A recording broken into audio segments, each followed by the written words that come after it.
Welcome, listeners, to another My Mind MashUps deep dive, where we unravel mysteries, spark curiosity, and make sense of complex ideas together. Good to be back.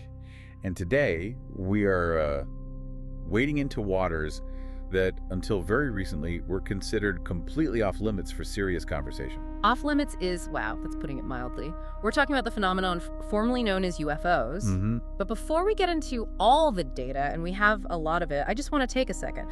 I want you to think back to, say, 2010. Oh, a different era entirely, a different world. Think about the vibe of this topic back then. If a commercial airline pilot saw something, inexplicable off their wing, they didn't radio the tower. No way. They didn't tell their supervisor. They went home, poured a drink, and just kept quiet. Yeah, because back then, UFO meant tinfoil hats. Exactly. It meant grainy photos of hubcaps, and it meant professional suicide. It was the giggle factor. And it was a real mechanism of control. It kept the skies opaque because nobody wanted to be the crazy one in the break room. Totally. Now, snap back to today. We have congressional hearings on live television. Yeah. We have bipartisan legislation signed by the president. We have a dedicated office in the Pentagon with, a seal and a mandate. The giggling is gone. It's gone. It's been replaced by this very sober, very dry national security language. It's a profound institutional pivot. I mean, we've essentially walked through a one-way door. Yeah. The question has shifted from, are these people crazy, to what does the government actually know and why is the legislation so specific? And that's the mission for this deep dive. We aren't here to debate crop circles or abductions. Right. We are looking at the strategy. We're analyzing how the Pentagon renamed the unknown to make it safe for science. And for their budget. And for their budget, absolutely. Which is a story about bureaucracy and psychology as much as it is about flying objects. It really is. And before we dive in, don't forget to like, share, and subscribe if you enjoy content that makes you think. It really helps us keep these investigations going. So let's start with the most obvious signal of this shift. The rebranding. Yeah. We all know the term UFO. It's iconic. So why did the Department of Defense feel the need to kill it and replace it with UAP? Well, I think you just answered your own question. UFO is iconic. Right. But it's iconic for all the wrong reasons. Right. It carries, 70 years of pop culture baggage? Sure. If you put UFO research as a line item in a military budget, it gets laughed out of the room, it gets slashed, it just looks like a joke. So unidentified aerial phenomena, UAP, is just a way to make it boring enough to get funded. That's a huge part of it. It's the sanitization of language. Yeah. But there is a deeper nuance here that I think a lot of people miss. Okay. The A in UAP has actually shifted recently. It went from aerial to anomalous. Unidentified anomalous phenomena. Okay, that feels very It's intentional. incredibly intentional. Aerial implies it's just in the sky. Right. Anomalous covers what researchers are calling transmedium travel. Transmedium, meaning what? It's not just flying. Exactly. We're talking about objects that are observed moving from space, entering the atmosphere, and then diving straight into the ocean. Without slowing down. Without slowing down or creating a splash. So if you just call that a flying object, you're missing a third of its operational capability.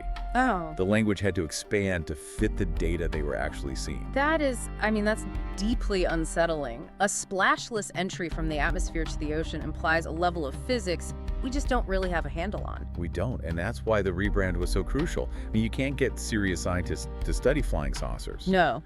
But if you ask them to study transmedium anomalies, well, suddenly it's a physics problem. It's respectable. And the strategy seems to be working, at least in terms of getting people to actually talk. Oh, the numbers absolutely confirm it.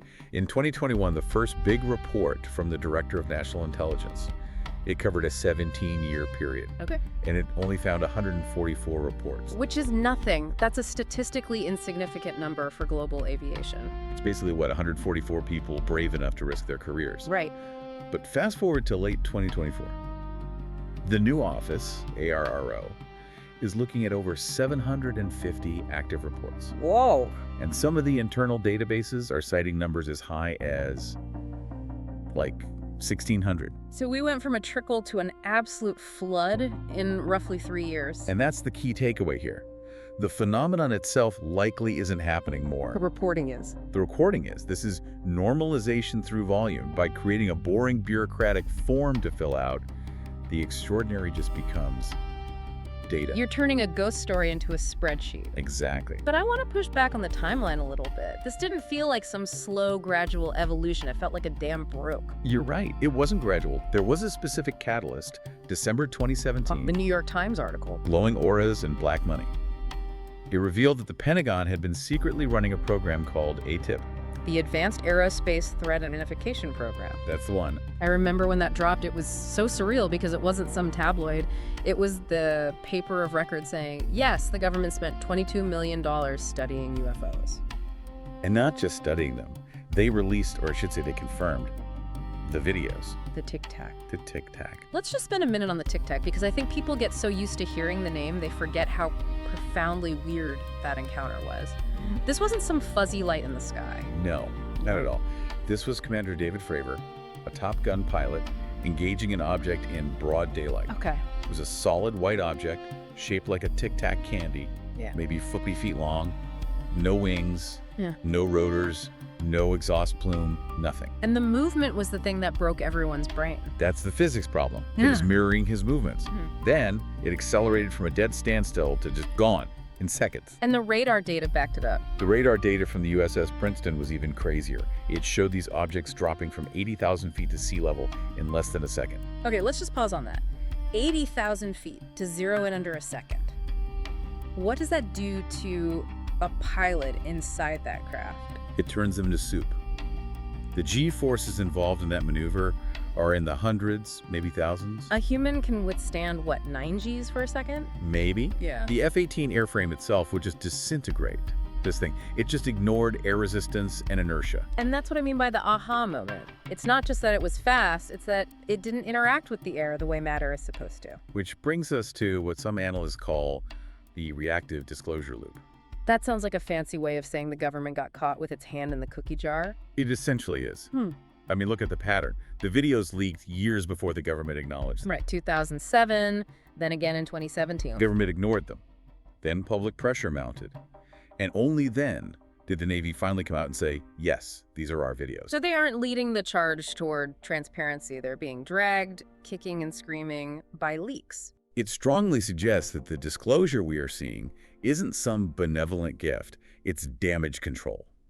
They are trying to get ahead of a narrative that they lost control of a long time ago. Which explains the sudden bureaucracy. If you can't hide it, I guess you regulate it. But it feels like a shell game. The office name keeps changing. It does, but those name changes, they actually tell a story of turf wars inside the Pentagon. Okay, walk us through that. So you started with ATIP. That was secret, small, enthusiastic, kind of hidden away in the DIA. Right. Then you had the UAP task force, which was led by the Navy. Now you have ARO. ARO, the All-Domain Anomaly Resolution Office. This is the current heavyweight. Yeah. And unlike the others, ARO has a congressional mandate. It was established by the NDAA. The National Defense Authorization Act. So that's the annual military budget. It's the law of the land. Exactly. And within that law, they included very specific whistleblower protections. This is crucial. How so? It legally protects military personnel who talk to ARO about UAP, even if the information is highly classified. So legally, the gag order is lifted as long as you talk to the right people. In theory, yes. And that legal safety net is what really started shaking the trees. And speaking of shaking trees, if this is resonating, hit that subscribe button so you don't miss the next deep dive. Yeah, because we're about to get into the really strange stuff. Right, because once you create a legal path for people to talk, they start saying things you might not want to hear.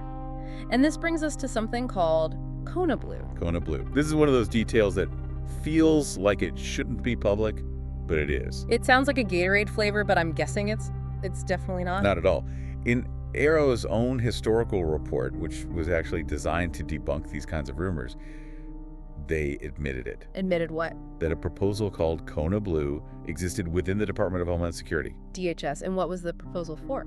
The document explicitly proposed a program to monitor and protect the exploitation of non-human biologics. Oh, stop there. Non-human biologics in an official government proposal. Yes. Now, to be fair, we have to be precise here. Okay. IORA says this program was never funded. It was a proposal that got rejected. They argue it just shows that some enthusiastic believers were trying to start things, not that they actually had the goods.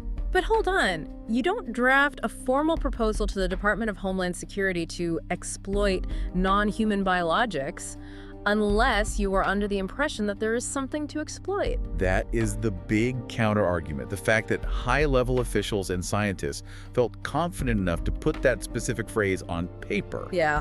It implies they weren't talking about hypotheticals. You just don't ask for a budget to study a fairy tale. Exactly. It implies that somewhere, in some deeply compartmentalized program, someone thought they had biological material. It's a massive outlier in the whole nothing to see here narrative. And it feeds right into the bigger question of strategy.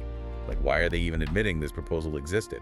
Why release these reports now? It feels like we are being slowly boiled like frogs. The soft disclosure theory. That's the leading hypothesis. If you come out tomorrow and say, hey, aliens are here, the stock market crashes and religious institutions panic. Right. But if you spend 5 or 10 years making it really, really boring, you desensitize the public. And there's a historical precedent for this fear. The Brookings Report from 1960. I've heard of this. It was commissioned by NASA, and it explicitly warned that discovering a superior intelligence could cause social disintegration. Disintegration? I mean, that's a heavy word. They were genuinely terrified that human civilization, our ego, our religions, our science, just couldn't handle being second best in the universe. I mean, do we still think that's true? I mean, look at us. We've been through a pandemic, geopolitical chaos. Would aliens really be the thing that breaks us? That is the gamble that the soft disclosure folks think the government is taking. They're betting that if they introduce the idea slowly, first UAP, then anomalous, then maybe biologics, we'll all just shrug and keep scrolling on our phones. But there's another angle here. Right. It might not be about protecting our fragile little minds. Strategic ambiguity. Yes. Explain that. Right. This is the geopolitical poker game. By just saying, we don't know what these things are, the U.S. government maintains a massive strategic advantage. How so? Well, if it turns out to be advanced Chinese drones, the Pentagon didn't lie. They just said they didn't know. Okay. If it turns out to be non-human, they didn't lie then either. It keeps your adversaries guessing about what you really know and what your sensors can actually detect. It's a very convenient, I don't know, it covers all the bases. And you have to notice the specific language they use in all the denials. They always say there is no empirical evidence of extraterrestrial activity. Which sounds pretty definitive to the average person listening. It does, but to a lawyer, it is full of holes. No, empirical evidence usually just means we don't have a verified piece of a saucer on the table right now. It doesn't mean we aren't seeing things that defy every law of physics we know. Right. It's the difference between I didn't steal the cookie and you can't prove I'm holding the cookie at this exact moment. Exactly. And in the same breath, they'll admit hundreds of cases are unresolved. That word, unresolved, is doing a lot of heavy lifting. What does it really mean? It basically means we tracked it, it did something impossible, and we have no idea how. So we have a bureaucracy that is effectively admitting they are stumped, or at least pretending to be. But the cracks are forming. Yeah. And the biggest crack has a name. David Grush. You can't talk about this era without talking about Grush. He completely changed the calculus in 2023. So for anyone who might have missed the hearings, frame who this guy is. He's not a random witness off the street. No. David Grush was a high-ranking intelligence officer. He served on the UAP task force. He had the highest possible clearance levels. And he testified under oath? Under oath, risking perjury and prison, that the U.S. has multi-decade crash retrieval programs. He explicitly said we have intact and partially intact craft. And AAR, the official Pentagon office, says we have found no credible evidence of these programs. So someone is lying. It's binary.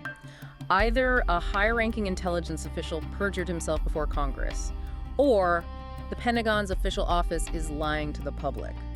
It's a civil war within the bureaucracy. Grush's claim is that these are legacy programs, hidden so deep in the Department of Energy or private aerospace contractors that they can avoid all oversight. And this is where it gets into the weeds of the law again. The Schumer Amendment. This, for me, this is the smoking gun. The UAP Disclosure Act. Yeah. It was sponsored by the Senate Majority Leader, Chuck Schumer. Right. That alone tells you this is not a fringe issue anymore. But look at what was in the bill. The original language. The original language was stunning. It called for the government to exercise eminent domain. Eminent domain. Over any recovered technologies of non-human origin that were being held by private companies. The legal power to seize private property. Think about the implication there.